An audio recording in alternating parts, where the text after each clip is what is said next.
I was born in 1942 and the Nazis invaded Holland in 1940, so the war was well underway. But at the time that I was born, we were, besides the adults having to wear a yellow star with the word Jew in the middle of it. And once they put the Star of David on you, and if you walked on the sidewalk, and any soldier that come face to face, you had to step off the sidewalk, take your head off, which we were never bareheaded, and we had to stay attention until the soldier, any rank, whoever he was, you had to stop, get off the sidewalk and let him walk through.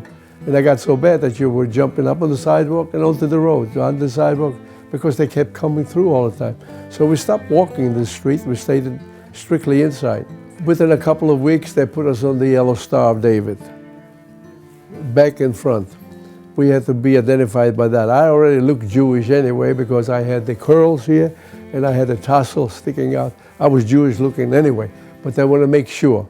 So they put us on the yellow Star of David. We did that. I went to school, public school. The teacher sent us home.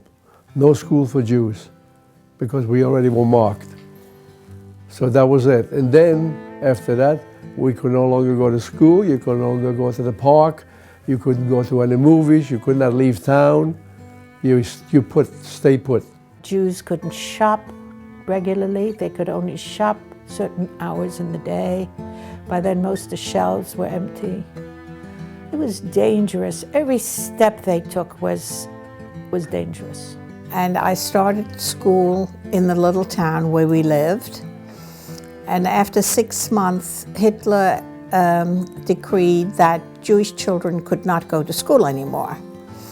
And there wasn't a Jewish school in the town where we lived, so at age 6, I had to leave home. When we got to the school, there was, and I don't know whether it was SS or SR, they wore brown uniforms with German shepherds that had muzzles, like you see when you walk into the 4th floor.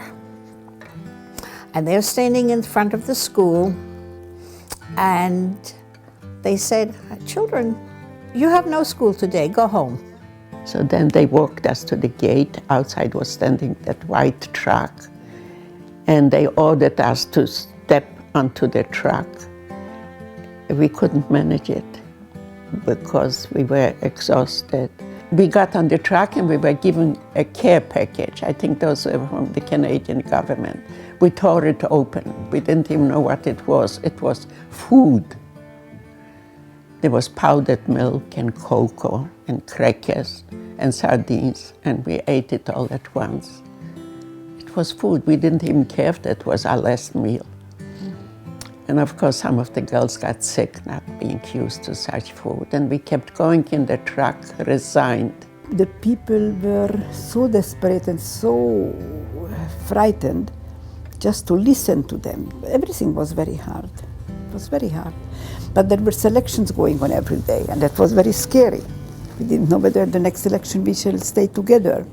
But the question comes up, if we are forced to do something, you see, do you have to do it? According to Jewish law, if someone asks you to kill these people, you're not allowed to kill them.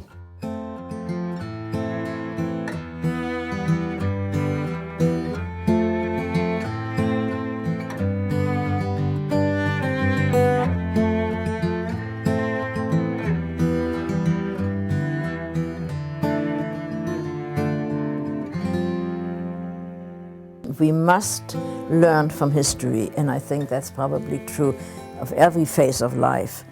If we didn't have history, we would never know how to live. History is important for next generations. History is important to live by and to learn from. Well, especially with all the atrocities going on now, it's not just to remember. You have to be aware what the Holocaust can lead to, what hate and prejudice, discrimination can lead to. Well, it's to teach the coming generations what actually took place so they don't forget. It's important that things like that, I'm afraid, could happen again, and that everybody will stand for that it won't happen again. What can you think about it? The only thing you can think, it's something that the world should never had allowed to happen. I feel faint. That's what I do. I feel faint. How could one human do this to another human? How can anybody do that? It's just incomprehensible. Yeah. There is not a day that goes by that I don't remember it. There is not a night that goes by that I don't think of it or dream about it. And that's why we have to talk. We have to tell what happened, why we're still alive, to tell the kids or school teachers or anyone who wants to listen.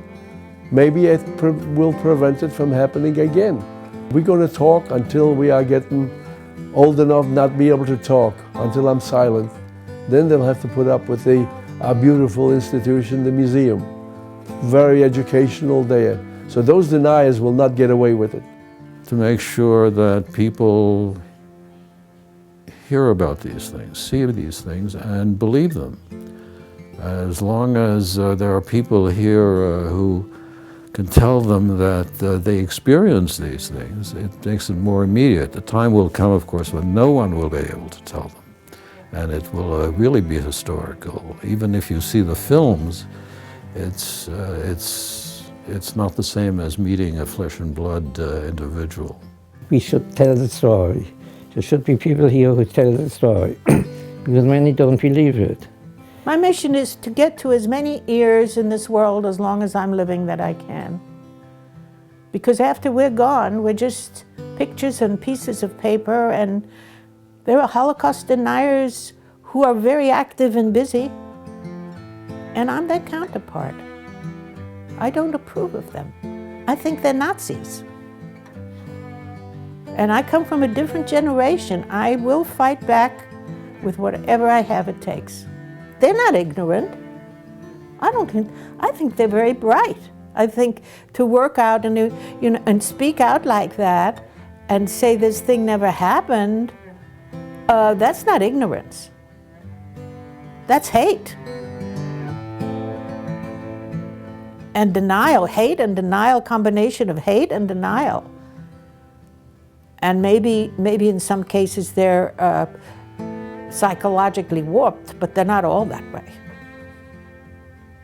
Good and evil, people have choices. Also two questions which they always ask me when I talk about it.